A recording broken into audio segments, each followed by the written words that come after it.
Welcome back friends to the class 31st. In the previous video we have uncovered the concept of quasi-equity. Now in this video we will study how does the quasi-equity impact your bankers decisions about your loan. The impact of quasi-equity. This is a very short video of 5 to 10 minutes. If the bank accepts something as quasi-equity, suppose you have explained to the banks that these are the nature of these loans, and the bankers are convinced that we will treat them as subordinated loans or the quasi-equity, then what will be the impact, right? How will it benefit you? So first, when the bank treats them as quasi-equity, then these loans becomes part of the capital. So if in the business you have invested 10 rupees of your money and 5 rupees banks have treated as quasi-equity or subordinated loans, then from the eyes of your banker, you have invested 15 rupees in the business. That is a significant change in how the calculations are done about your business. This will significantly impact your leverage ratio, gearing ratio, current ratio, your mpbf, your drawing power, your promoter margins, right? This will significantly boost the margins or the improve the ratios of your business and will make your balance sheet more and more strong, and it will make the lenders easy to make a positive decision about sanctioning your loan file, right? So what are gearing ratio, leverage ratio, current ratio, drawing power, mpbf? Forget about this. We will cover all of these in detail in the coming classes.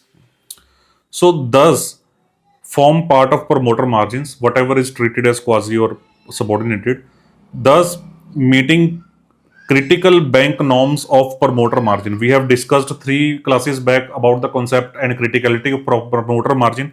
When these quasi equities are included as a promoter margin, then your promoter margin increase significantly, and the bankers' comfort on your business also increase significantly. So this improves your current ratio, gearing ratio, leverage ratio, that we will uncover in all coming classes, right?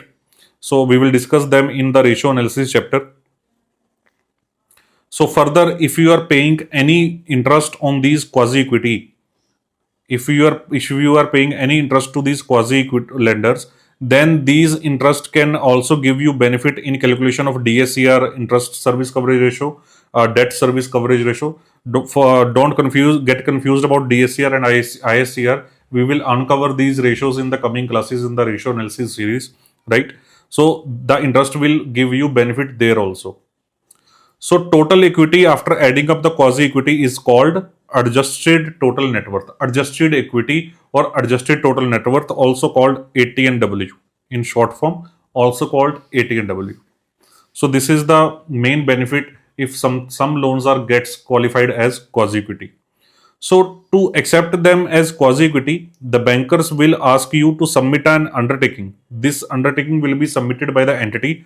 In the condition will be marked by the bankers in their sanction, that in that undertaking the borrower will agree to all these 3 features that we have discussed previously about the equity, that these are the subordinated loans, and their principal and interest shall be paid after payments of all principal and interest to the bankers, and right.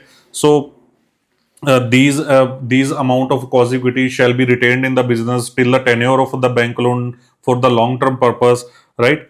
So all of these conditions shall be mentioned in the undertaking that the borrower has to give to the lender. In the rarest case, the bankers may seek the undertaking from the loan provider itself, right? So suppose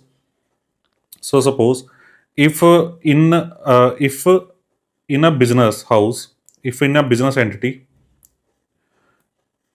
any relative have invested the money. Relative, suppose he is a brother of your client, brother of your borrower. He has lent the money to the business entity. Suppose he has lent 50 rupees to the business entity, and you are the proprietor of the business, and you have invested only 5 rupees in the business entity, and the balance 50 rupees are invested. Major investments are done by the by your brother only, and there were maybe some small investments by other persons, but your brother is the major contributor in the business entity's total investment. And you are saying bankers that please treat these 50 rupees as quasi equity, as subordinated loans, because he is my brother, right? And that brother is not giving any guarantee in the loan given by the bank. He is not giving any guarantee because he is doing any separate business. He is living in a separate house, but still, but because he loves you, he has lent 50 rupees to you to invest in your business, right? So in these circumstances, since the majority of promoter margin is covered by this brother, the bankers may doubt your commitment. Bankers may doubt your undertaking that these will be treated as quasi equity, and they are the principal or interest on these loans will be paid after repayment of bank's debt, right? The bankers may doubt on your commitment or to it. So since this is the major investment and this amount has totally changed the bank decision about sanctioning your loan, the bank may ask you to take an undertaking from your brother itself. That bank may ask you to ask you to provide undertaking that your brother has committed to keep these 50 rupees as subordinated debt in your business, signed by properly your brother, right? So this is done in a very rare case. I haven't seen such thing being done in any case yet in my last 10 years career, but this option is also available to the bankers, right? So this was the main critical impact of the quasi equity.